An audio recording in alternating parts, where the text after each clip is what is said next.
नन्दनं भावये योग्यभोजिनके नमादरि माधवा तव दर्शना चाहते हृदयीकरङ्गत एकगीतित भावना श्रीहरा गरुडध्वजा अघनाशना मनमोहना दिव्य सुन्दर रूप हरितवदागवे मम योषमा देवी भोरजनी करे पूर्वा मनोहर हासमी चञ्चलातडके जये अभिविद्ध से धरितोरवि तारकांत समागते जुगिते गंगे बुधवाहना दिव्य सुंदर रूप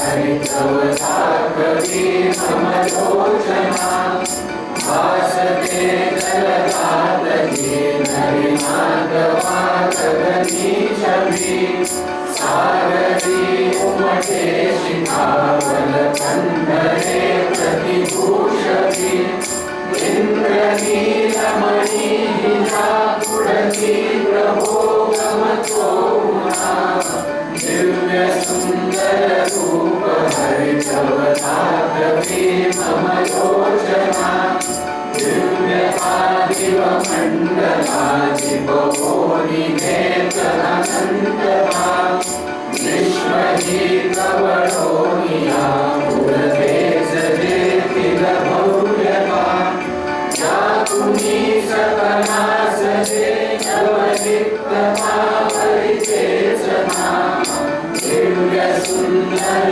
रूप हरितवदागवे मम लोचना शोभिता शिरदि श्रुति प्रभवेन चेत सरस्वती कुण्डले मुनिसन्मति सुविधाहिमा तव सेवति इन्द्रिया प्रतिभागना मन बुद्धिः चरिचेतना दिव्य सुन्दर रूप हरितवदागवे मम लोचना भीष्मसायक सिद्ध अर्जुन बोधविमल संगहि मुक्त कुन्तल कोसले भगवान धीरहि निर्वहि शब्द मोडुन भावये निरचक्र देउन भीषणा दिव्य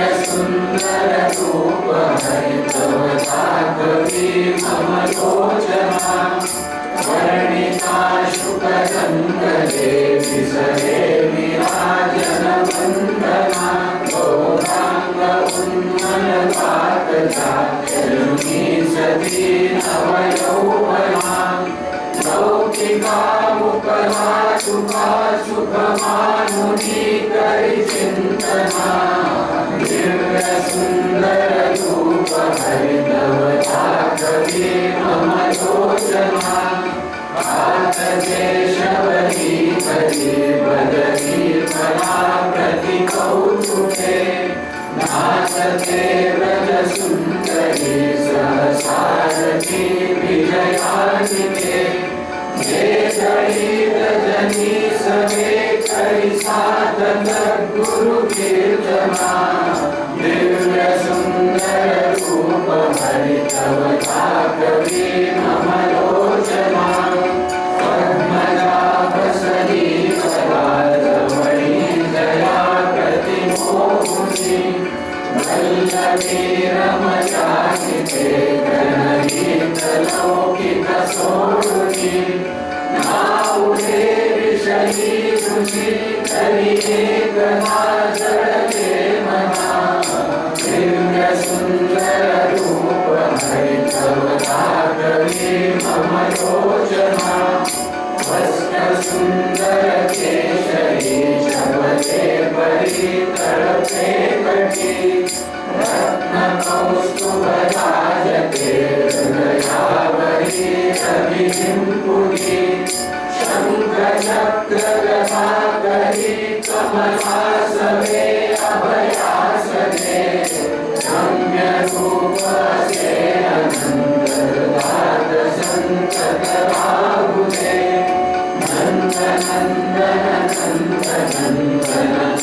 नंदन धावरे नंदनंदन नंदनंदन नंदनंदन भावरे.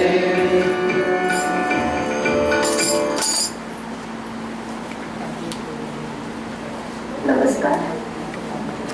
काल आपण बघितलं गोकुळामधल्या लीलांमध्ये की कालिया मर्दनाच्या नंतर गोपवासी जनांना वाटलं की बहुतेक जो ईश अवतार घेणार होता तो हाच असणार आहे, त्याच्याशिवाय एवढी शक्ती कुणाकडेच शक्य नाही. आणि मग त्यांचं जे प्रेम होतं ते भक्तीमध्ये परावर्तित झालं. पण त्याच्याच बरोबर असं झालं की जो एवढा ब्रह्मदेव ज्ञानाचा विधाता त्यालाही संशय झाला की अरे हे सगळेजण त्याला डोक्यावर घेऊन नाचतायत, पण खरंच हा एवढा श्रेष्ठ आहे का. आणि मग त्यांनी आपल्या पितेची परीक्षा पाहिली आणि त्यांनी तिथले जे गोप वासरं गाई सगळे त्यांनी गुप्त केले. आणि मग आपण श्रीकृष्णाची लीला बघितली की वर्षभर श्रीकृष्ण अनंत रूपे स्वतःच नटला. आणि मग त्या सगळ्या लोकांना पटलं की हा किती मोठा आहे. नवीन नवीन ब्रह्मदेवालाही पटलं की किती मोठा आहे. होतं काय माहितीये की शक्ती तोच देतो, पण आपल्याला कर्तेपणा आला की भल्या भल्यांची काय म्हणूया आपण मार्गावरून घसरण होते. तसं आज आपण बघणार आहोत इंद्रगर्व परिहार.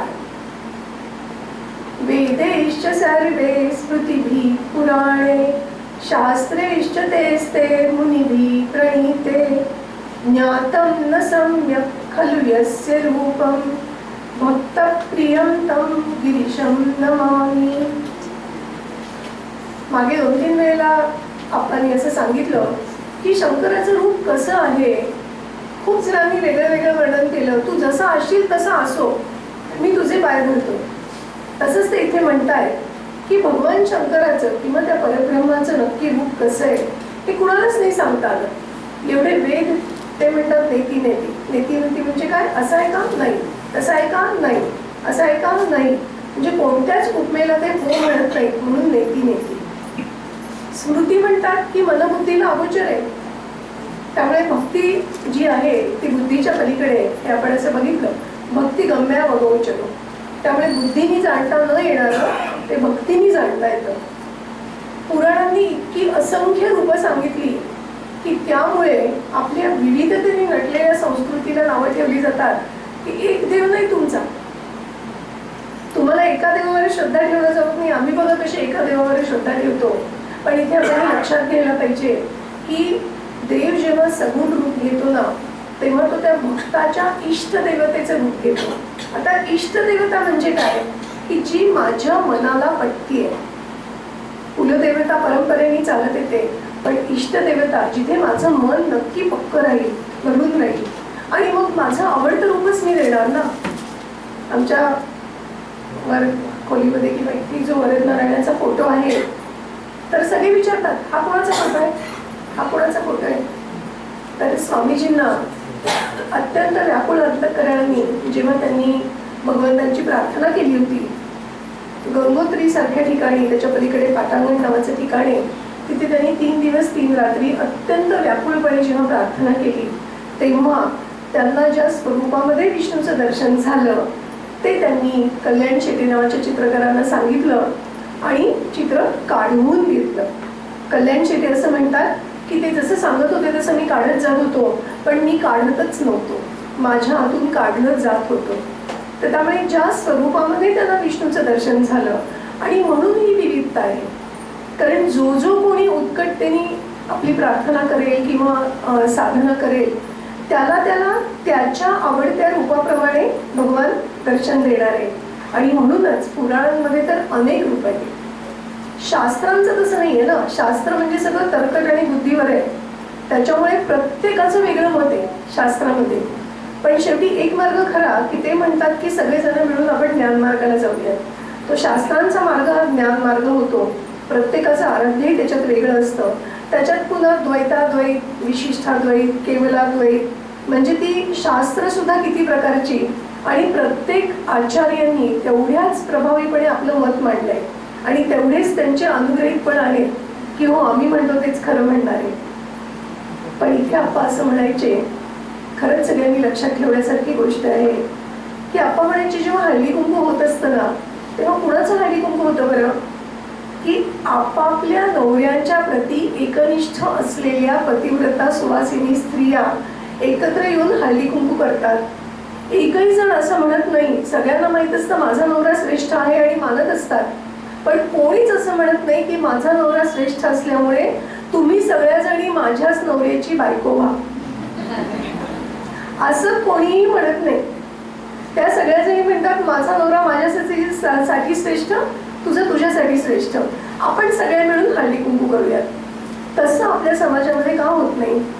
माझं आराध्य माझ्यासाठी श्रेष्ठ, तुमचं आराध्य तुमच्यासाठी श्रेष्ठ, पण जिथे काहीतरी चांगलं काम चाललं असेल तिथे आपण सगळे मतभेद आणि संप्रदायाचा अभिनिवेश सोडून आपण एकत्र का येऊ शकत नाही? त्याचं आपण अनेकदा खूप दुःख व्हायचं आणि त्या पद्धतीने ते आम्हाला सांगायचे की कसं वागायला पाहिजे, कुठे आपलं पाऊल घसरू शकतं. आणि म्हणून मला खरंच सांगायला इतका आनंद होतो ना की जेव्हा संजीवन दालन तिथे उभं करणं चाललेलं होतं तेव्हा बेसमेंट पहिल्या मजल्यावरचा एक अर्धा भाग तिथे काय करावं हे सुचत नव्हतं. आणि तिथे सगळ्या श्रेष्ठ म्हणजे परिवारातल्या श्रेष्ठ व्यक्तींकडनं असं आलं की आपल्याला हे दाखवायचं आहे की दासगणू महाराजांनी आणि आप्पांनी वेगळी परंपरा नाही उभी केली. ते असं म्हणतायत की शंकराचार्यांपासून चालत आलेल्या परंपरेची आम्ही पाईक आहोत आणि म्हणून आपण इथे सगळ्या संतांची चरित्र फोटो लावूयात, आप्पांनी जे त्यांचे श्लोक लिहिले ते त्याच्या खाली लिहूयात, म्हणजे या पायावर आप्पांचं आयुष्य उभं आहे.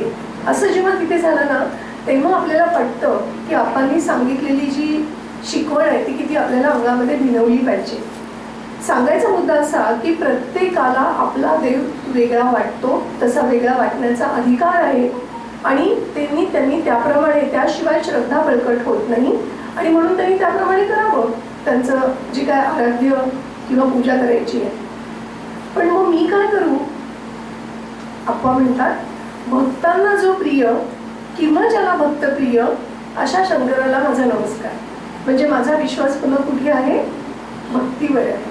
आणि म्हणून आप्पा असं म्हणतात, भक्त प्रियंतम गिरीशम नमामि. आपण पाहिलं समे भक्त, तो कोणता भक्त मला प्रिय आहे असं भगवंतही म्हणतात आणि असं म्हणलं जातं की भगवंत ज्याला माझा म्हणतात तो श्रेष्ठ भक्त. आणि म्हणून अशा शंकराला माझा नमस्कार असो. आपण बघितलं ना की प्रत्येक श्लोक एखाद्या संताचा, एखाद्या कवीचा, एखाद्या श्रेष्ठ व्यक्तीचा. तसाच ज्यांची राम कथा उदार चरिता वर्षे सहस्रावधी अश्रूंचा करुणाभिषेक करीते या हिंदू भूचारुधी. पुण्या भारत संस्कृतीवर जिची कोरियली अक्षरे ते वाल्मिकी मुनी कवीत पहिले मी अंदितो आदरे. आपण आद्य कवी म्हणतो त्यांना. क्रौंच वधाच्या वेळेस त्यांच्या तोंडून जी शब्द फुटले ती पहिले काव्य जगामधलं होतं असं म्हटलं जातं. आणि पुन्हा की पुण्य भारत संस्कृतीवर जिची कोरियली अक्षरे असं का म्हणलंय? आपण कुठलंही राज्य, भारतातलंच नाही बाहेरचे पण अनेक देश घेतले तर असे अनेक देश आहेत. भारतातलं तर प्रत्येक राज्य, प्रत्येक ठिकाणी राम कोणत्या ना कोणत्या स्वरूपामध्ये उपस्थित आहे. आपण विनोदाने असं म्हणलं की दक्षिणेमध्ये ज्यांनी रावणाचा उदो केला आणि रामाला वाईट म्हणलं त्यांच्या पण नावात राम आहे. त्यामुळे सगळ्या ठिकाणी राम हा आहेच असं एकही क्षेत्र नाही. आजही असं म्हणलं जातं की रामराज्य हे सगळ्यात आदर्श राज्य होतं आणि म्हणून आपण हे समजून घेतलं पाहिजे की राम मंदिर उभं करण्याच्या पाठीमागे केवळ एक मंदिर उभं करणं एवढं नाही आहे, तर भारतीय संस्कृती पुन्हा उभी करणं आहे की आम्ही कुणाला आदर्श मानतोय तर त्या रामाला ज्यांनी रामराज्य स्थापन केलं. आणि म्हणून आपण या सगळ्या गोष्टींकडे आपली तर्कट न लावता थोडंसं विशाल बुद्धीने बघायला शिकायला हरकत नाही. पुढे चलूया.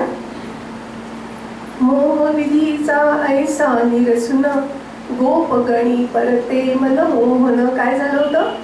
ब्रह्मदेवानी सगळ्यांना गुप्त केलं होतं. ब्रह्मदेवाच्या लक्षात आलं आपली काही डाळ शिजली नाही, तो शरण आला, त्याचा मोह हरण झाला आणि मग मोह विधीचा ऐसा निरसुन गोपगणी परते मन मोहन कुठे आला?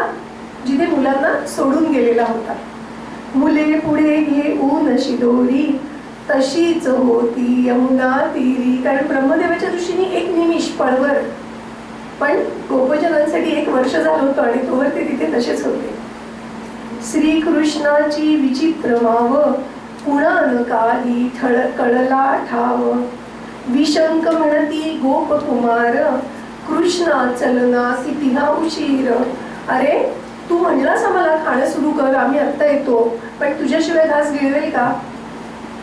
तू गेला आणि आम्ही असे खोळंबलोय गेलो बघ ताटापाशी, त्यामुळे आता लवकर ये, आम्हाला खूप भूक लागली.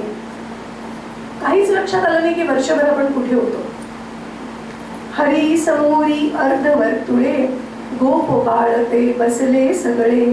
करी घेऊनी भाकर कांदा, प्रेमे म्हणती घे गोविंदा. एक उसळ दे दुसरा भाजी, कुणी म्हणत घे चटणी माझी.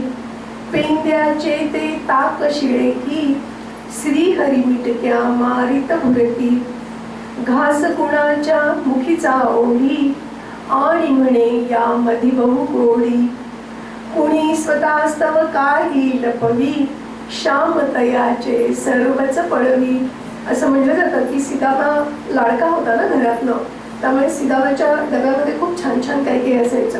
आणि मग त्याला असं वाटायचं की मी आणि कृष्ण आम्ही दोघांनीच खावं, कारण एवढे सगळे गोप बसलेत, सगळ्यांमध्ये वाटलं तर माझ्या वाट्याला इतकूसच येईल. आणि म्हणून तो काय करायचा की झाडाच्या अगदी शेंड्यावर कुठेतरी नेऊन ठेवायचा त्याची शिदोरी, की आपण सगळ्यात शेवटी ती घेऊयात म्हणून. आणि कृष्णाचं लक्ष सगळ्यात आधी तिथेच जायचं, बरोबर. आणि मग सगळ्यांच्या मदतीने आधी ती शिदोरी खाली यायची, ती सगळ्यांमध्ये वाटून खाल्ली जायची. कारण काय आहे, आपल्यापुरतं बघू नका, सगळ्यांमध्ये वाटून खा, ही शिक्षण देण्याची आवश्यकता होती. आणि हे ऋषीमुनी जरी गोपजनांच्या जन्माला आलेले असले तरी त्यांची मागच्या जन्मीची पुण्याई वाया जाऊ नये, हा पण एक उद्देश होता. असं सांगितलं जातं की खूप थोर संन्यासी होते, त्यांना सगळं भूत भविष्य सगळं कळत होतं. तर त्यामुळे त्यांनी असं सांगितलं त्यांच्या शिष्यांना की आता माझं अंतःकाळ जवळ आलेला आहे आणि जी काय माझी प्रारब्धाची कर्म आहेत ना, तर त्याच्यामुळे पुढचा जन्म ना मला डुकराचा येणार आहे. कुठे येणार आहे, काय येणार आहे, हे सगळं सांगितलं त्यांनी. आणि मग त्यांनी शिष्याला एक विनंती केली की तुम्ही एकच काम करा की हा इतका वाईट डुकराचा जन्म जेवढ्या लवकर संपेल तेवढा चांगला, आणि म्हणून मी तुम्हाला सगळं ठिकाण वगैरे सांगितलंय, तुम्ही या आणि मला तिथून मारून मोकळं करा, म्हणजे त्या जन्मातनं मी सुटून जाईल. पण एकदा डुकराच्या जन्माला आले आणि मग ते छान वाटायला लागलं, सगळं इकडे लोळलं, सगळं करणं. आणि मग शिष्य बिचारे शोध काढत काढत आले गुरुची आज्ञा पाळण्यासाठी. गुरु लागतायत कुठे त्यांच्या हातामध्ये, धूम पळून गेले. शिष्य म्हणतात अहो तुम्हीच सांगितलं ना आम्हाला मारायचंय म्हणून. तर असं या ऋषींचं व्हायला नको, म्हणून वेळोवेळी कृष्णाने त्यांना सावध केलंय, आपल्या पुरतं ठेवू नका, तुमची गेल्या वेळची गेल्या जन्माची जी कमाई आहे ना ती इथे घालवू नका. आणि म्हणून कुणी स्वतःस्तव काही लपवी, श्याम तयांचे सर्वच पळवी. भात भाकरी ताक दही ते असुनी साधी भाजी, अमृत सांडून सेवण्यास हे देवनी पोती राजी. जय सुखकंदा. असं सांगतात म्हणे की देवाला खूप असूया वाटत होती की काय हे भगवान तिकडे खाली गेले आणि आम्हाला जो आनंद प्राप्त होत नव्हता, हा सगळा आनंद त्या गोपांना देत आहेत. काय गोड काला आणि गोप किती आनंदामध्ये घेत आहेत. पण आता जर आम्ही तिथे तसे गेलो ना तर आम्हाला तर कृष्ण देणार नाही, कारण कृष्णाचं रूप त्याला पळू द्यायचं नाही आहे सगळ्यांना. मग आता हा काला मिळवायचा कसा. आणि म्हणून असं म्हणतात की देव यमुनेमधले मासे झाले म्हणे, कारण देवांना अशी अपेक्षा होती की आता हे सगळेजण शिदोरी खातील आणि हात धुवायला नदीवर येतील आणि मग एखाद दुसरा कण आमच्या कोणाच्या वाट्याला लागेल, असं म्हणून देव मासे होऊन अगदी तिष्ठत बसले. पण श्रीकृष्णाने सांगितलं की अरे लांब आहे नदी थोडीशी, कशाला नदीवर जाताय, आपल्या चड्ड्या आहेत ना, पटकन हात पुसून टाका आणि खेळायला या म्हणे. देव वाट बघत बसले आणि देवाला एकही कण त्या काल्याचा मिळाला नाही. असं का बरं झालं, देवाला का नाही दिलं? कारण देव फक्त प्रसादावर लक्ष ठेवून आले होते. गोप जी भक्ती करत होते ती भक्ती देव करत नव्हते, त्यांना फक्त गोपांचा आनंद पाहिजे होता. आणि असं फुकाफुकी कसा काय देव मिळू देईल, त्याच्यामुळे देवाने त्यांना काही मिळू दिलेलं नाही. गोड आजचा फारच काला, असे लागला गोपजनाला. का बरं गोड लागला असेल? कारण देणाऱ्याच्या अंतःकरणातलं प्रेम त्यांनी सगळ्यांना जे भरवलंय, त्यांच्या अंतःकरणाचं प्रेम होतं ते. हृदयी भरले प्रेम हरीचे, गोडीसी मग उणे कशाचे. गोविंदावर भाविक गीते, गात आदरे गोप बालते. परत निघाले निजा घराला, वेश जयांचा साधा बोळा. आपण काल पाहिलं की गोपी जसा तो रानात गेला कृष्ण, वेळ घालवण्यासाठी म्हणून त्या कृष्णावरचीच गाणी म्हणत होत्या. तसंच झालं आज गोपांचं सुद्धा, की गोप सुद्धा गोविंदावर भाविक गीते गात होती. अत्यंत आदराने ती गाणी चाललेली होती आणि अशा तऱ्हेने ते परत घराला निघाले. परत निघाले निजा घराला, वेश जयांचा साधा भोळा. खांद्यावर घोंगडी शिरावर, गोंड्याची ती टोपी सुंदर. गोपी चंदन तिळा ललाटी, पदी वाहना करात काठी. अगदी साधा वेश, पण इतके गोंडस दिसत होते सगळे गोपबाळ, कारण भगवंताची कृपा होती त्यांच्यावर. काय काय करत होते ते? फिरवी करनिज गाई पाठी. एक कुणीतरी गाईला खरारा करतोय, तिला प्रेमाने गोंजारतोय. एक वाजवी पावा ओठी, गमती कोणी वदती हासून. हात घारीच्या गळ्यात घालून. विचार करा की इकडे वेद नेती नेती म्हणतायत, स्मृती म्हणतायत की मनबुद्धीनी अगोचर आहे, मनबुद्धीला समजणारच नाही तुम्हाला. शास्त्र म्हणतात की तुमची बुद्धी इतकी तल्लख पाहिजे तर तुम्हाला ज्ञानाने प्राप्ती होईल भगवंताची. असं सगळेजण वेगळे वेगळे सांगतायत आणि इथे हे गोपबाळ भगवंताच्या खांद्यात गळ्यात हात घालून मित्रासारखे चाललेत. काय त्यांच्या भाग्याचं वर्णन करावं. यती मुनींना स्वप्नातही जे भाग्य कधी गवसेना, तेच करीतसे खेळी मेळी गोपाळांच्या सदना. जय हरी सुखकंदा. किती भाग्य त्या यती आणि मुनींच्या स्वप्नात जे नाहीये ते गोपांना मिळालेले आहे. असं आनंदात दिवस चाललेले होते. नंदगृहासी एके दिवशी, समोर 2-3 खुर्च्या आपण जर समोर बसून घेतलं तर मागे येणाऱ्यांना अडचण नाही होणार. नंदगृहासी एके दिवशी, जमले काही गोकुलवासी. विचार विनिमय की करण्यास्तव, कारण जवळी आला उत्सव. गोकुळात होती परिपाठी, याग करावा इंद्रासाठी. कधी? श्रावण मासी प्रतिवर्षाला, आली सेती समीप वेळा. गोकुळामध्ये दरवर्षीची परिपाठी होती की इंद्रासाठी याग म्हणजे यज्ञ करायचा आहे. मग आता तो यज्ञ म्हणजे एकाचं काम आहे का? कोणताही कार्यक्रम जो आहे तो एकाच्याने होतच नाही, सगळ्यांच्या हात लागावे लागतात. खरं म्हणजे नंदबाबा पुढारी होते, त्यांनी आज्ञा दिली असती तर सगळं झालं असतं, पण नाही. गोकुळामध्येही लोकशाही गणराज्य होतं. चर्चा करीती सर्व गोपजन, मध्ये नंद लोडासी टेकून. आदर नक्कीच होता, लोडासी टेकून बसलाय, सगळ्यांचं मत ऐकून घेतोय. सिद्ध पुढे साहित्य विड्याचे, वृद्धास्तव खलतसे रुपयाचे. वृद्धांचीही काळजी घेतलेली होती. सुपारी पान चालू आहे कारण वेळ छान जातो, गप्पा मारण्यामध्ये तोंड चालू राहतं, पण वृद्धांना कुठून चावेल तर त्यांची पण काळजी घरातल्या गृहिणींनी घेतली होती. नुसते खल नाही, रुपयाचे खल होते. संपत्तीचा विचार करा, समृद्धीचा विचार करूयात. आपण संपत्ती नको म्हणूयात. आणि समृद्धीमध्ये ती कशी दाखवली जाते किंवा वापरली जाते. आपल्याकडे खूप समृद्धी असली ना तरी ती बँकेलाच दिसते, फक्त बँकेच्या लॉकरला. परिस्थितीच तशी आली आहे, त्याला कोण काय करणार. पण इथे मात्र वृद्धांस्तव खलतसे रुपयाचे. मग चर्चा काय चालली होती? यज्ञासाठी विप्र कोणते, बोलविणे विद्वान जाणते. आपल्याला यज्ञ करायचा आहे, तो सगळा यथासांग करायचा आहे, असं कुणीही येऊन चालणार नाही. चांगले जाणते विद्वान बोलवावे लागतील ब्राह्मण, म्हणजे आपला जो यज्ञ आहे तो यथासांग पार पडेल. मंडप भव्य कुठे उभवावे, कार्य कोणते कुणी करावे, नियोजन चालू होतं व्यवस्थित पद्धतीने. कारण नियोजनाशिवाय आपल्याकडे इथे कुठलंच कार्य सिद्धीला जात नाही. कार्याची प्रेरणा लागते, कोणीतरी उत्साह देणारा, किंवा उपमा तशी देऊ नये पण चल गोरख मच्छिंदर आहे असं म्हणलं जातं ना, तसं काहीतरी होतं. आमच्याकडे आहेत की जे आम्हाला स्वस्त बसू देत नाहीत आणि काही ना काहीतरी थोडेसे दिवस गेले की काहीतरी उपक्रम करायला लावतात आणि मग आम्ही सगळेजण लागतो कामाला. तर असं सगळ्यांचं नियोजन सुरू होतं की यावर्षी आपण काय करूयात. यज्ञ करायचं ठरलं होतं, पण कुठे करायचा, काय करायचा, कसा करायचा, कोणी काय काम घ्यायचं, हे सगळं ठरणं चाललं होतं. काय काय चालली होती चर्चा. प्रयोजनाची वा यज्ञाची सामग्री अन्नादी वदती सारे, मी करतो मी प्रथम मला द्या संधी, जय हरी सुख कंदा. खरंच भाग्यवान वाटतं मला की अशा दासगणू परिवारामध्ये आपण आहोत की कुठलंही काम निघालं ना की हीच परिस्थिती असते. मी करतो मी करतो मी करू का, हे करायचंय का, हे करायचंय का, आणि काम कसं होऊन जातं याचा पत्ताच लागत नाही.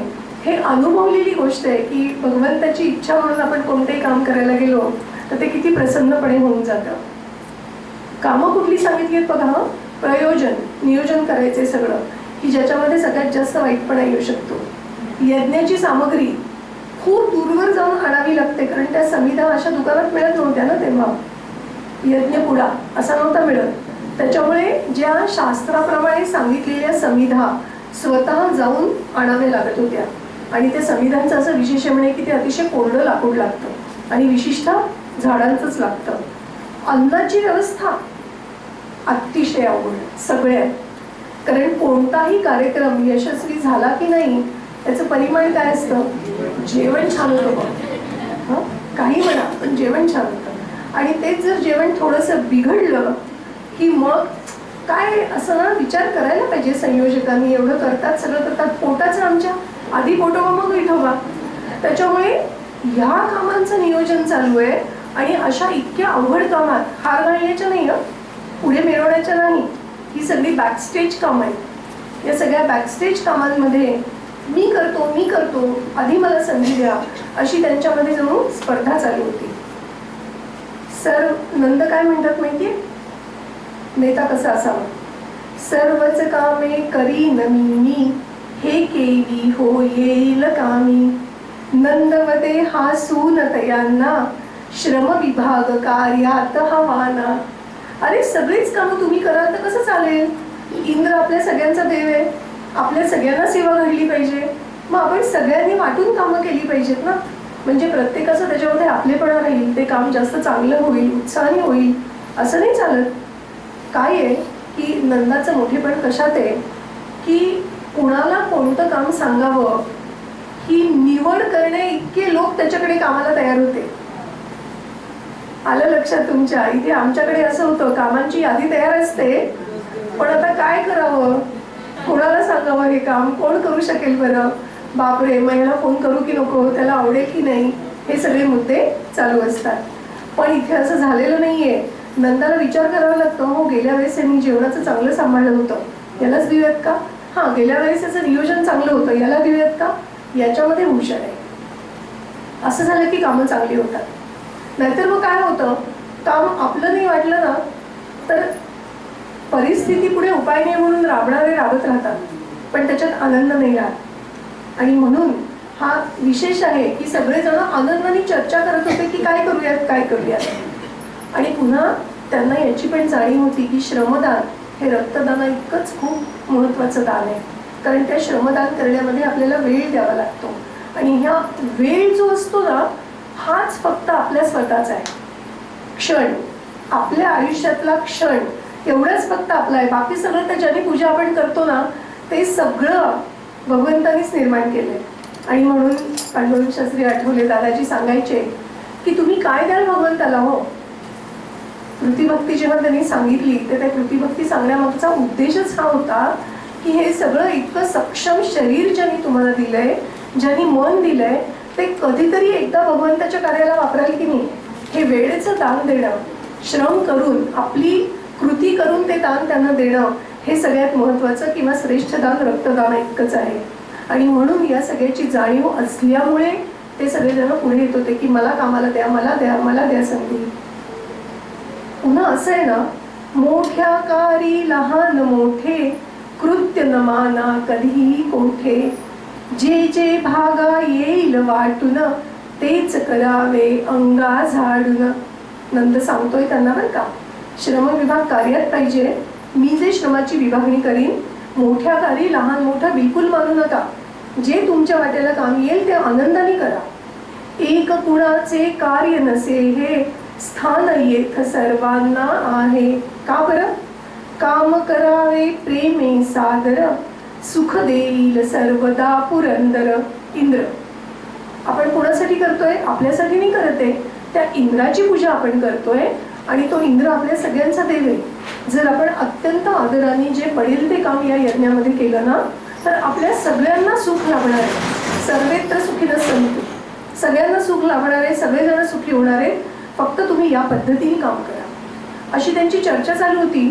तोपर्यंत कृष्ण भगवान दाराआडून ऐकत होते, जणू काही खेळत होते, लक्ष नाही असं दाखवत होते. पण ज्या क्षणी नंदबाबा असं म्हणाले, सुख देईल सर्वदा पुरंदर, त्या क्षणी त्यांच्या लक्षात आलं गाडी रेल्वे गाडी रुळावरनं घसरलेली आहे. म्हणजे आत्तापर्यंत जे निष्काम प्रेम चाललेलं होतं ते चाललं सकामतेकडे. तो पुरंदर आम्हाला सुख देणार आहे, म्हणून आम्ही त्याची पूजा करणार. आणि मग आता भगवंतांना वाटलं, मगाशी जसं म्हणलं तसं, की का पळवली शिदोरी, रेलगाडी घसरू नये रस्त्यावरनं म्हणून. तसं का मध्ये आले? कारण त्यांच्या लक्षात आलं की आता यांचा रस्ता चुकतोय आणि यांना सरळ रस्त्यावर आणण्याची गरज आहे. म्हणून मग अगदी लाघवीपणाने आले. तोच तेथ ये कृष्ण मुरारी, गळा पडून नंदास विचारी. आवता असा आणला होता की मी किती लहान बाळ आहे, मला काहीच समजत नाहीये, काय चाललंय तुमचं. जमला का हा येथे मेळा, बाबा कसला विचार केला. काय करताय बाबा, तुम्ही सगळेजण का जमला तिथे, काय चर्चा चालली आहे तुमची. बाबा असं नाही म्हणले बरं का, उगी मोठ्यांमध्ये नाक खुपसू नको, चल जा तिकडे बस, अजिबात नाही. बाबांनी त्याला जवळ घेतलं, परत विचारलं, सांगा नाम जपतात ठरविले काय तुम्ही सर्वांनी, हर्ष कशाचा सांगा सारे, दिसती प्रसन्न वदनी जय हरी सुखकंदा. किती प्रसन्न दिसताय तुम्ही सगळेजण आणि कशाच्या गप्पा मारताय, काय चाललंय मला सांगा ना. तिकडे जाऊ तर म्हणले नाही, पण तरीही काही काही जण असे असतातच थोडेसे पिळणारे. त्याच्यातले एक आजोबा होते. लग्न तुझे ठरविले असे रे, विडा कुटीत कुणी वृद्ध उत्तरे. अरे काय नाही, तुझ्या लग्नाची चर्चा करतोय आम्ही, ये ये इकडे बस, तुझ्या लग्नाची चर्चा करतोय. एकच पिकले हसू यामुळे, रुसली हरीची कपोल कमळे. मग हरीनी खोटा खोटा राग आणल्याचा आविर्भाव केला, रुसल्याचा. हिंदळीत नंदाच्या अंगा, असे काय हो बाबा सांगा. वदे हरी दे नंद उत्तरा, इंद्र याग ठरविला सुंदरा. बाबा असं काय करताय हो, माझी काय चेष्टा करताय, मी तुम्हाला नीट विचारतोय ना, सांगा बरं. मग शेवटी नंद म्हणला की आपलं शहाणं लेकरू आहे, एवढं विचारतंय. आणि मुख्य म्हणजे काय होतं माहितीये का, की आई वडील करतच राहतात हो, त्याच्या मागची भूमिका जर पुढच्या पिढीला कळलीच नाही तर आपण कशी अपेक्षा करणार की त्यांनी आपले सगळे कुलाचार, आपल्या सगळी संस्कृती पुढे चालवावी. पण दोन कारणं असतात, 2-3 कारणं असतात. सगळ्यात पहिलं कारण असतं की आम्ही सुद्धा कसं काम करतो माहितीये, टोपल्याखाली मांजर जातं, माहितीये सगळ्यांना ना. काय झालं होतं, कर्तबगार सासू होती एकदम, अत्यंत सुरळीत, सोहळ्यामध्ये कडक सोहळ्यात सगळे स्वयंपाक व्हायचे. सून लग्न होऊन आली, सासूनी सांगितलं येणारे अनेक वर्ष माझं समाधान होईल तोवर स्वयंपाकघराच्या बाहेर न फक्त बघायचं आणि मी म्हणेल ती कोरडी तयारी द्यायची. बरं सासूबाई रोज काळजीपूर्वक बघत होती, अतिशय हुशार सून होती बरं का. आणि मग ती बघत होती सगळं. मग त्या काय करायच्या की आंघोळ करायच्या आधी घरातल्या मांजरावर टोपली झाकायच्या आणि मग आंघोळीला जायच्या. एकदा असं झालं की काही कारणाने त्या सुनेवर वेळ आली करण्याची. सासूबाई कुठे गावाला गेले असतील किंवा आजारी पडले असतील, जे काय झालं ते. सून सून लागली तयारीला, आंघोळच करेना, घोटाळतीये, इकडे शोधतीये, तिकडे शोधतीये, तिकडे शोधतीये. नवरा म्हणे अगं आंघोळ कर, किती वाजले बघते ना, आईचा आतापर्यंत अर्धा स्वयंपाक व्हायचा, तू अजून स्वयंपाकाला नाही लागली. अहो कायच करू, सुरुवातच नाही करता येते. अगं अडचण काय तुझी, कालच तुला आणून दिलं ना सगळं सामान, काय राहिलं आता. कसं समजणार हो तुम्हाला, लक्षच दिलं नाही का कधी आई कशी काय करते ते. नाही बाई आता तूच सांग. अहो मांजरच नाही गेलं वर्षभर घरामध्ये, आता तुला मांजर कशाला पाहिजे. मांजर झाकल्याशिवाय सासूबाई आंघोळीला जात नव्हत्या. त्याच्यामुळे आधी मांजर झाकायचं, मग आंघोळीला द्यायचं, आधी मांजर आणून द्या. हा तसे आपण कर्मकांड करतो. पुढच्या पिढीचा नाही विश्वास बसत हो. जर आपण का आणि कसं करतोय हे त्यांना चांगलं त्यांना पटेल असं सांगत नाही ना, तोवर ते करत नाही. आणि खरंच या दृष्टीने पांडुरंग शास्त्रींनी इतके सुंदर सगळ्या प्रतीकांचे, सगळ्या सणांचे इतके सुंदर अर्थ दिलेले आहेत ना, की हे एकदा तरी माणसाने वाचायला पाहिजे अशी परिस्थिती आहे. दुसरं असं असतं की मी करते ना, दुसऱ्या कोणी केलेलं मला पटत नाही, मध्ये लुडबुड नको, असं जर झालं तर पुढची पिढी म्हणेल करा तुमचं तुम्ही, आम्हाला काय करायचं. तर त्यामुळे या अशा 2-3 गोष्टी ज्या असतात ना, त्याच्यामुळे आपण पुढच्या पिढीला आम्ही जबाबदार ठरवत नाही, त्यांच्यावर जबाबदारी देत नाही. आणि ती जबाबदारी नाही दिली तर त्यांनी ती अचानक कशी घ्यावी हेही आपण लक्षात ठेवलं पाहिजे. त्यामुळे इथे असं झालं नाही बरं का. नंदबाबांनी सांगितलं इंद्र याग ठरविला सुंदरा. मग एकदा सांगितलं की पुढचे प्रश्न सुरू झाले. कवण निमित्ते असती याची, बाळ रीत ही प्रतिवर्षाची. कशासाठी करतात बाबा इंद्र याग. अरे ही रीत आहे प्रतिवर्षाची. टोपली खाली मांजर. पण तेवढंच नव्हतं. इंद्र असे पर्जन्य देवता, सौख्य आपुले त्याचे हाता. पिकते शेती गवत उगवते, फळा फुलांनी तरुवन डुलते. सहज त्याने गोधन वृद्धी, धनधान्याची होत समृद्धी. काहीच नाही, व्यवस्थित सांगितलं त्यांनी, समजावून सांगितलं की आपलं सगळं गोधन आणि आपली शेती याच्यावर आपलं आयुष्य चालतं. ते कशामुळे येतं, ते पाऊस पडल्याने. पाऊस कशामुळे पडतो, इंद्राच्या कृपेने. आणि म्हणून आपण पूजा कोणाची करायला पाहिजे, इंद्राची करायला पाहिजे. आणि म्हणून जे पाणी आपल्याला जीवन देतं, जलाशयास्तव जीवन म्हणती, कारण जलामुळे पिकते शेती, गवत उगवते वगैरे वगैरे. जलाशयास्तव जीवन म्हणती, इंद्र कृपेला भेटे. यज्ञ होत पर्जन्या कारण, ऐसे शास्त्र ही म्हणते जय हरी सुरकंदा. नुसतं एवढंच नाही, जलजीवन तर आहेच, ते इंद्रकृपेने लाभतं हे खरंच आहे. पण अतिशय शास्त्रोक्त पद्धतीने जर आपण यज्ञ केले तर त्या यज्ञामुळे पण पाऊस पडतो म्हणतात. आणि मग असा चांगला पाऊस पडावा म्हणून आपण यज्ञ करतो. काही हरकत नाही, तिथपर्यंत ठीक आहे, ऐकून घेतलं भगवंतांनी सगळं. त्याच्या पुढे प्रसन्न नसता पती सुरांचा, सर्वनाश होईल आमचा. तोषविण्या म्हणून पुरहूता, याग आम्ही हा करीतो आता. घसरली गाडी. जर मी अशी इंद्राची पूजा केली नाही तर तो राग येईल त्याला, तो आमचा नाश करेल. आणि म्हणून त्याला आनंदी ठेवण्यासाठी आम्ही हा याग करतोय. सकाम यज्ञ झाला. कारण ते जे परब्रह्म आहे ना, ते निर्लेप आहे हो. तुम्ही जे करताय त्याच्यातनं त्याच्या मनामध्ये काम आणि क्रोध उत्पन्नच होत नाही. कामही नाही, क्रोधही नाही, प्रेमही नाही. मग आपण असं म्हणतो समय भक्त समय प्रिय, असं कसं काय म्हणलंय, तो भक्त प्रिय असं का म्हणलंय, ते माझ्या समाधानासाठी म्हणलंय, त्याच्यासाठी सगळे सारखे. आणि म्हणून आपण असं सांगतात की तो सर्वज्ञ आहे, सर्वशक्तिमान आहे आणि तेवढाच न्यायी पण आहे. त्याच्यामुळे तुम्ही जी कर्म केली आहेत तसं फळ मिळणार आहे. आणि म्हणून त्या भगवंतासाठी असं काही करावं लागत नाही, कारण तो रागवत नाही. तो आपण चांगलं कर्म केलं हे बघतो है ना. नको खेद करू कोणत्या गोष्टीचा, पती लक्ष्मीचा पाहत असेल. त्याच्यामुळे काही बघण्याचीच गरज नाही आहे त्याच्यासाठी. पण तुम्हाला इंद्राची भीती वाटतीये याचा अर्थ इंद्र हे परमात्म्याचं स्वरूप नाही. कारण परमात्मा हा भावाचा भुकेला आहे, इंद्रियांच्या परे. तसा इंद्र नाही आहे. आता या सगळ्यांमध्ये सगळ्यांची तयारी प्रामाणिक होती का, होती. अंग झाडून सगळे कामाला तयार होते. सगळ्यांची आम्ही काहीतरी करू अशी वृत्ती होती का, होती. ती निष्काम होती की नाही? ती निष्काम होती. पण चूक कुठे झाली होती की आम्ही कशासाठी करतोय, हेतू काय होता यज्ञाचा? तर यज्ञाचा हेतू फक्त इतकाच होता की त्या इंद्राने राबवू नये, एवढाच हेतू होता.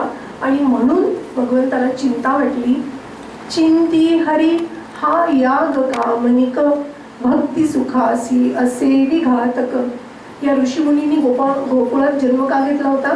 त्यांना भक्तीचं सुख पाहिजे होतं, त्यांना मधुरा भक्ती अनुभवायची होती. ज्यासाठी ते जन्माला आले त्या सुखापासून ते पारखे होतील असं होऊ नये. आणि म्हणून हा कामनिक याग किंवा यज्ञ, सकाम यज्ञ त्यांनी करायला नकोय. काय होईल त्यांनी? वाढवील हा चित्त मला ते, चित्ताचा मळ त्यांनी वाढेल. खंडिलेच पाहिजे मला ते. साधू जनांचं रक्षण करायचंय है ना. जसं दुर्जनांचा नाश करायचा आहे तसं साधूंचं रक्षण करायचंय. मग साधूंच्या चित्ताचा मळ वाढू नये याची काळजी पण मीच घ्यायची आहे. आणि म्हणून मला ही वृत्ती त्यांची खंडावी लागेल. काय आहे ना, असं जर कामनिक याग जर केला तर आपण भगवंताचं जे मोठेपण आहे ना ते विसरतो. काही झालं, काही खराब झालं, काही झालं की ते आपलं जे गाठोडं जे काही पागोटं आहे ते भगवंताच्या खुंटीला जाऊन अडकतं, असं आप्पा म्हणायचे. आप्पांनी फार छान गोष्ट सांगितली की ते पुण्याला राहत होते. त्यांच्या एका मित्राकडे नवरात्र असायचं आणि त्याची मित्राची आई अतिशय सुगरण होती. त्यामुळे अशा सुंदर सुंदर पदार्थ करून ती नवरात्रामध्ये देवीची पूजा करायची. आणि मग मित्रांना पर्वणी असायची ना, किंवा इथे गेल्यानंतर ती माऊली आग्रहाने खाऊ घालती आपल्याला. आप्पा काही वर्ष पुण्याच्या बाहेर होते आणि मग जेव्हा ते पुण्यामध्ये आले तेव्हा नेमकं नवरात्र होतं. आणि मग त्यांना असं वाटलं वा पर्वणी आली आहे, जाऊयात मित्राकडे. आणि मग मित्र भेटला की ते म्हणे आता उद्यापासून तुझ्याकडे नवरात्र असेल, येऊ ना मी, म्हणजे मी आमंत्रण लावून घेतोय कारण तुझ्या आईच्या हातचा स्वयंपाक आहे, त्याची चव माझ्या जिभेवरनं गेली नाही अजून. मित्र म्हणला नाही रे, आम्ही आता नवरात्र नाही करत. नवरात्र नाही करत? का बरं नाही करत? अहो नवरात्राच्या दिवशी माझी म्हातारी खपली आजी. किती वर्षाची होती रे? 92 वर्षांची होती. कशामुळे गेली? झोपेतच गेली. मग तुम्ही नवरात्र नाही करत? नाही, मग आता आजी गेली म्हणजे अपशकुन झाला ना, म्हणजे बहुतेक नवरात्र आमच्या घराला लागत नाही आणि त्याच्यामुळे आम्ही काही नवरात्र करत नाही. आप्पा म्हणे कशी गेली रे आजी? झोपेतच गेली म्हणे. अच्छा, म्हणजे आता तुम्ही आजी गेल्यापासून झोपतच नसाल ना? नाही का? नाही, मग आता झोपणं कसं लागतं तुम्हाला? तुमच्या घराला झोपणं नाही लागत आहे नाही का? त्याच्यामुळे तुम्ही झोपायला नको. मित्र बिचारा खजील झाला. त्यांनी पुढे काय केलं ते आप्पांनी सांगितलं नाही. पण हे असं कधी होतं जेव्हा आपण भगवंताला आपल्या बरोबरीचा मानतो. आणि म्हणून जसे आपण आपल्या आजूबाजूच्या मंडळींना दोष देतो ना, तसं आपण भगवंताला पण दोष देऊन मोकळा होतो की त्याला माझं बरं बनवलं नाही का. असं या ऋषी मुनींचं होऊ नये म्हणून भगवंत प्रयत्न करताय. हे सगळं मनात झालंय, पण समोर काय म्हणताय? कारण गोपांची लेवलच वेगळी होती. पण ह्यांनाही कळू द्यायचं नव्हतं की त्यांचा पूर्वजन्म गोपांना नव्हता आठवत, भगवंताला माहित होता. गोपांना नव्हतं आठवत की आपण पूर्वजन्मी कोण होतो. वदे प्रगट सर्वास सावळा, याग उचित ना वाटत मजला. सर्व जगाचा प्रभू परात्पर, रागवेल तये आपणावर. हा काही इंद्र काही सर्व जगाचा प्रभू नाहीये. तो जो परमात्मा आहे ना, तुम्ही असं काम करायला लागलात तर तो आपल्यावर रागवेल. मग हे सगळे कोण आहेत? इंद्र, वरुण, मारुत हे सगळे कोण आहेत? ईशे हे जग रक्षायासी, लोकपालने मिले दिशांसी. इंद्र, वरुण, मारुत, वैश्वानर, तद्भीतीने कार्या तत्पर. त्याचं इतकं कडक शासन आहे कारण तो न्यायी आहे आणि त्याला कामचुकारपणा अजिबात आवडत नाही. आणि त्याच्यामुळे हे सगळेजण जे हे निसर्गाचं चक्र चालू आहे ना, आपण म्हणणारे लोक म्हणतात की हे तर आपोआप झालंय, हे आपोआप होतंय. विचार करा, हे आपोआप होणं शक्य आहे का? आपल्या कृतीने, आपल्या कर्मांनी पावसाळा बदललाय थोडा, ती गोष्ट सोडून द्या. पण अनेक वर्ष हे ऋतूंचं चक्र चालू आहे, अनेक वर्ष या ज्या सगळ्या गोष्टी चालू आहेत त्या कशामुळे चालू आहेत? कारण या सगळ्या लोकपालांना भीती आहे की भगवंताचं जर काम मी चांगलं केलं नाही तर माझं काही खरं नाही. भगवंत त्यांना का बरं एवढं धाकट ठेवतोय? जगतले करू परमेशाचे, हे तो सेवक त्याचे. कृपा कोठली या इंद्राची, देणे जगदीशाचे जय हरी सुखकंदा. कुणाची काळजी घेतोय भगवंत? त्याच्या लेकरांची, त्यांनी निर्माण केलेल्या सृष्टीची. आणि कुणाच्या मदतीने घेतोय? या सगळ्या लोकपालांच्या. त्यामुळे हे लोकपाल आपले देव नाही आहेत, तो भगवंत आपला खरा देव आहे. आणि म्हणून इंद्र याग जरी केला येथे, लाच दिलेसे होईल की ते. नवस बोलणं म्हणजे दुसरं काय असतं? तू हे केलंस तर मी हे करेन. म्हणजे असं होतं का कधी की मी एवढं सगळं करतो आहे, हे आम्ही निष्काम भावनेने केलंय, नवसामागे ते नाहीच आहे, मग आता नवस करूच नाहीत का? आपण काल पाहिलं, भाबडी श्रद्धा जरी असेल तरी ती श्रद्धा काढून टाकताना त्याला तुम्हाला तेवढं शहाणं करता येतंय का तर बघा. नाहीतर त्याची भाबडी श्रद्धाही असू द्या, निदान त्यामुळे तो वाईट मार्गाला नाही जाणार, पाप पुण्याची भीती बाळगेल. तुम्ही त्याची ही श्रद्धा पण काढून टाकली आणि त्याला शहाणं पण नाही केलं, मग तो नक्की भरकटणार आहे. आणि म्हणून लाच दिलेसे होईल की ते, हे तो कुणाला सांगताय? गोपांना. कारण त्यांना वर उचलण्याची खात्री आहे भगवंतांना. रुचेल कैसे ते देवाला, तन नियमाचा विघात झाला. त्यापेक्षा हा गिरी गोवर्धन, नामा ऐसे ज्याचे वर्तन. काय नाव आहे? गोवर्धन. नामा ऐसे ज्याचे वर्तन. उत्तम करणे उत्सव याचा, हा सुखदाता असे व्रजाचा. आता त्याचा तरी का उत्सव करायचा बरं? ही लाच नाहीये का? अजिबात नाही. ही त्याच्या प्रतीची कृतज्ञता आहे. का बरं कृतज्ञता आहे? कारण तो करतो काय आहे? स्वतः जिजून करी सुपीक भूमी, रोधित मेघा वर्षा कामी. जर डोंगरच नसतील तर ते ढग जातील पळून इकडून तिकडे. आणि म्हणून हिमालयाचे केवढे उपकार आहेत आपल्या सगळ्यांवर, याचा विचार करायला पाहिजे. प्रत्येकात सह्याद्री असो, बालाघाट असो, हे सगळ्यांचे. कारण जे पावसाचे मेघ थांबतायत ते यांच्यामुळे थांबतायत. दिव्य औषधी देई वत्सल, भजता या ते यथार्थ होईल. हा कृतज्ञता भाव आहे, कारण तो जिजून माझ्यासाठी करतोय. आणि त्याच्या पलीकडे हा आईसारखा आहे. कसा आईसारखा आहे? की तो कोपऱ्याचा भय नाही आहे. आपण त्याची पूजा इतकी वर्ष नाही केली तर तो रागवला का? नाही रागवला ना. जरी इंद्राने पाऊस पडला आणि तो जर म्हणला असता मी नाही चुकवत कशाला, तर काय केलं असतं? त्याच्यामुळे त्यांनी बिलकुल न रागवता त्यांनी तुम्हाला इतके दिवस समृद्धी दिलेली आहे, त्याच्याप्रती आपण कृतज्ञता व्यक्त करूयात आणि त्याचा उत्सव करू. चारा पूर्वी हा गायीसी, हाच रक्षिता असे व्रजासी.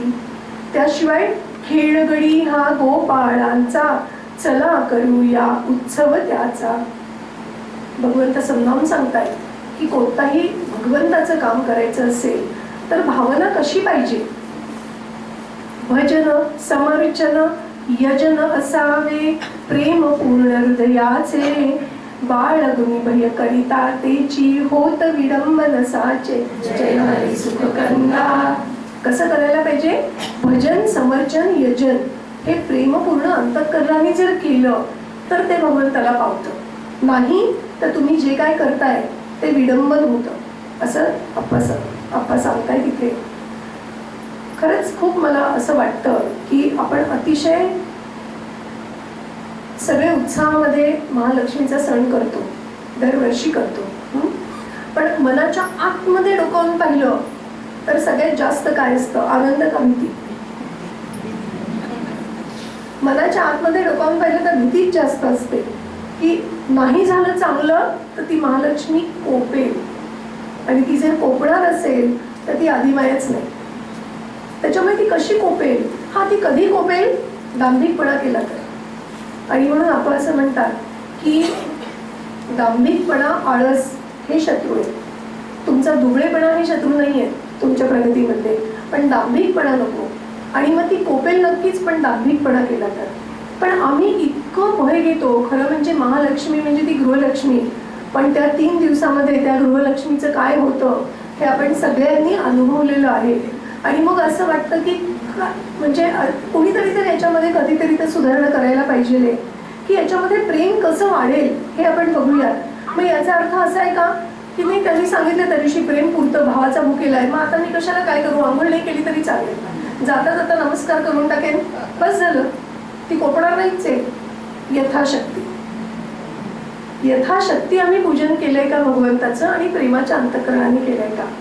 मी खूपदा हे सांगते की आप्पा कसे ट्यूबलाईट पेटवतात तसं माझं एकदा झालं. नेहमी यथाशक्ती यथाशक्ती सांगायची. आता यथाशक्ती समजेल कसं हो?